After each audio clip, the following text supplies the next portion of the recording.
আপনারা সকলেই জানেন যে বিগত কয়েকদিন আগে এখানে আরজি কর হসপিটালে একটা দুর্ঘটনা ঘটেছে। একজন মহিলা, তার সাথে খুবই নির্মমতার সাথে অত্যাচার করা হয়েছে। এবং আমি সকালে আজকে সোশ্যালেও পোস্ট করেছিলাম, আবারও বলছি যে আগামী আর কিছুক্ষণ পরে স্বাধীনতা দিবসে আমরা পা দেব, কিন্তু মাঝে মাঝে এরকম ঘটনা যখন ঘটে তখন মনে হয় আমরা সত্যি কি স্বাধীন হয়েছি।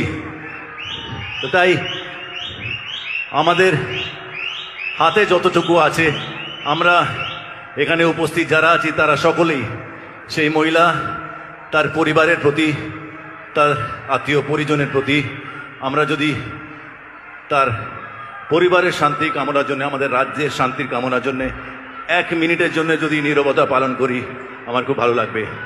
সবাই আমরা 1 মিনিটের জন্য,